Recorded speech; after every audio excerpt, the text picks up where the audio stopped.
ایک اور کالر ہیں جی، السلام علیکم. خانوال سے مسز احمد کال کر رہی ہیں. مسز احمد شکریہ آپ نے کال کیا، فرمائیے. وعلیکم السلام. کیا حال ہے بھائی آپ کے؟ ٹھیک ہیں آپ؟ الحمدللہ بہن الحمدللہ.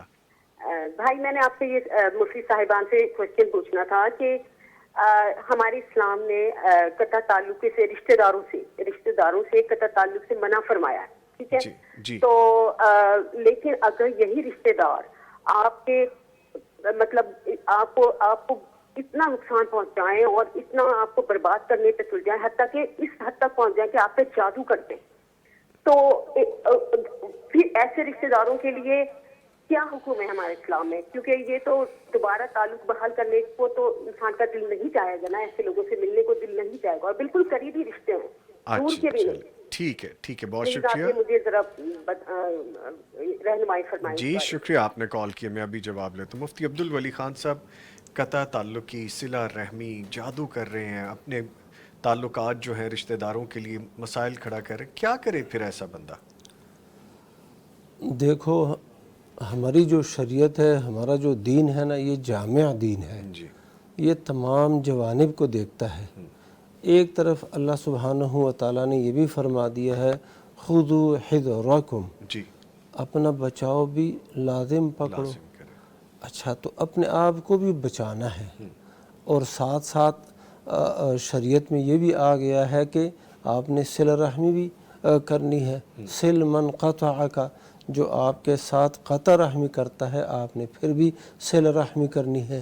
اور فرمایا لیس الواصل بالمکافئ، جو بدلے کے طور پر صلہ رحمی کرتا ہے وہ صلہ رحمی کرنے والا نہیں ہے. صلہ رحمی کرنے والا تو وہ ہے کہ اس کے ساتھ قطع رحمی کی جائے، یہ پھر بھی صلہ رحمی کرتا ہے، یہ ہے صلہ رحمی.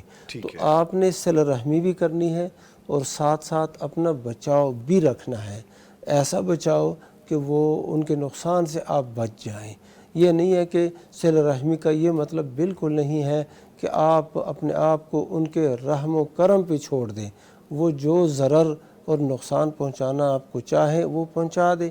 نہیں، آپ نے اپنے آپ کو محفوظ بھی رکھنا ہے، ان کی شادی غمی میں شرکت بھی کرنی ہے، لیکن اس انداز میں شرکت کرنی ہے کہ آپ کو نقصان نہ ہو جائے. صلہ رحمی پھر بھی کرنی ہے. تھوڑا سا اضافہ کر دیں. جی سر فرمائیے. پہلی بات تو یہ ہے ہمیں عقیدہ توحید مضبوط رکھنا چاہیے.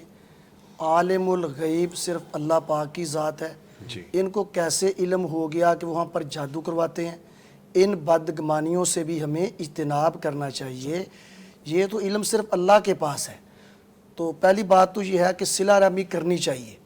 وہ مجھے صحیح مسلم کی حدیث یاد ہے تو میں نے مناسب سمجھا کہ وہ بیان کرنے سے فائدہ ہوگا.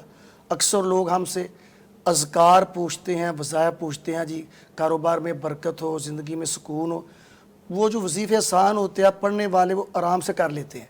یہ وظیفہ آپ صلی اللہ علیہ وسلم نے بتایا ہے صحیح مسلم میں، جو یہ چاہتا ہے کہ اس کی عمر دراز ہو جائے اور اس کے رزق میں برکت پڑ جائے، وہ صلہ رحمی کرے. تو ہمیں صلہ رحمی کا حکم ہے.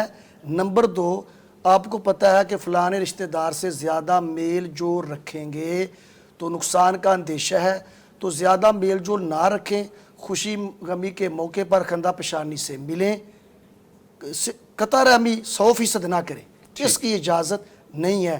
وہ صحیح مسلم میں حدیث ہے کہ ہر سوموار اور جمعرات کو آسمان کی طرف اعمال نامے چڑھتے ہیں، اللہ پاک سب کو معاف کر دیتے ہیں. مشرک کو معاف نہیں کرتے اور ان 2 ایمان والوں کو معاف نہیں کرتے کہ 3 دن کا عرصہ ہو گیا ابھی تک آپس میں ناراض ہیں، دل میں نفرتیں ہیں. جب تک یہ صلح نہیں کریں گے اللہ معاف نہیں کرے گا.